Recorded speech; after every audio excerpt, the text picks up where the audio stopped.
EVA Premium Eye រួមគ្នាថែទាំសុខភាព EVA នៅថ្ងៃទី28 ខែមិថុនាឆ្នាំ2026គណៈកម្មាធិការជាតិអូឡ িম্প ិកកម្ពុជាបានរៀបចំកម្មវិធីទិវាអូឡ িম্প ិកនិងវេទិកាអត្តពលិកជាតិឆ្នាំ2026នៅភូកីឡាដ្ឋានជាតិមរតកតេជោដោយមានការចូលរួមពីមន្ត្រីស្ថានទូតសហរដ្ឋអាមេរិកប្រចាំកម្ពុជានិងភាគីពាក់ព័ន្ធក៏ដូចជាអត្តពលិកជាតិនិងសិស្សានុសិស្សប្រមាណជាង800នាក់ឆ្លៀតក្នុងឱកាសនោះលោកហ៊ានសីហាប្រធានក្រុមប្រឹក្សាភិបាលនិងជាអគ្គនាយកក្រុមហ៊ុន Newtirex បានបញ្ជាក់ពីមូលហេតុនៃការចូលរួមជាមួយនឹងគណៈកម្មាធិការជាតិអូឡ িম্প ិកកម្ពុជាក្នុងកម្មវិធីទិវាអូឡ িম্প ិកនិងទិវាអត្តពលិកជាតិឆ្នាំ2026នេះថាហេតុផលដែលយើងចូលរួមក្នុងព្រឹត្តិការណ៍មួយនេះដោយសារតែ Newtirex យើងមានចក្ខុវិស័យមួយគឺយើងផ្ដោតលើការថែទាំសុខភាព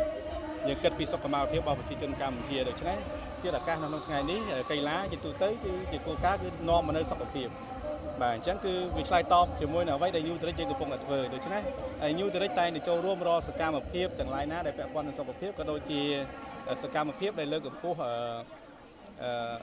ការងារសង្គមដែលនាំឲ្យមនុស្សមានការរួបរวมនិងសាមគ្គីគ្នាចេះស្រឡាញ់គ្នាធ្វើយ៉ាងណាឲ្យកម្ពុជាយើងមានការរីកចម្រើនផ្ដើមពីសុខភាពគ្រប់គ្នានិងគ្រប់ក្រុមគ្រួសារផងដែរឆ្លើយតបនឹងអ្វីដែលឯកឧត្តមលោកបានលើកឡើងថាគ្រប់គ្នាត្រូវហាត់ប្រាណមួយជីវិត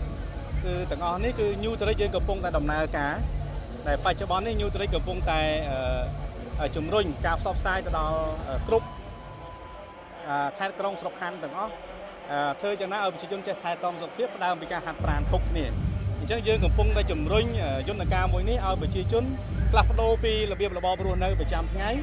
ហើយនឹងការហាត់ប្រាណមួយថ្ងៃយ៉ាងតិចឲ្យបាន30នាទីហើយទាំងអស់នេះគឺយើងកំពុងជំរុញហើយយើងមានគោលការណ៍មួយទៀតគឺម្នាក់មើលថែណែនាំពួកគាត់ឲ្យបាន10នាក់ឬក៏10គ្រួសារនៅក្នុងប្រទេសកម្ពុជាដើម្បីឲ្យកម្ពុជាយើងមានសុខភាពល្អនិងមានសេដ្ឋកិច្ចរុងរឿងគ្រប់ក្រុមគ្រួសារផងដែរ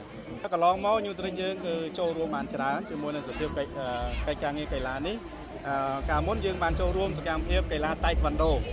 បាទជាមួយនឹងខាង Start Olympic បាទហើយយើងនឹងព្យាយាមចូលរួមបន្តទៀតហើយពេលនេះយើងជាមោទនភាពដែល Newtirex បានចូលរួមមកដល់ទឹកដីពហុកីឡដ្ឋានមរតកតេជោសន្តិភាពរបស់យើងហើយយើងជឿថាកីឡានាំមកនៅសុខសន្តិភាពនាំមកនៅសុខភាពល្អបាទNeo ទីកាបាំបំបត្តិការឈឺចាប់សាច់ដុំនិងតាមដងខ្លួនបានលឿនឈឺចាប់តាមសាច់ដុំទាំងអស់សូមប្រើ Neo ទីកាបាំ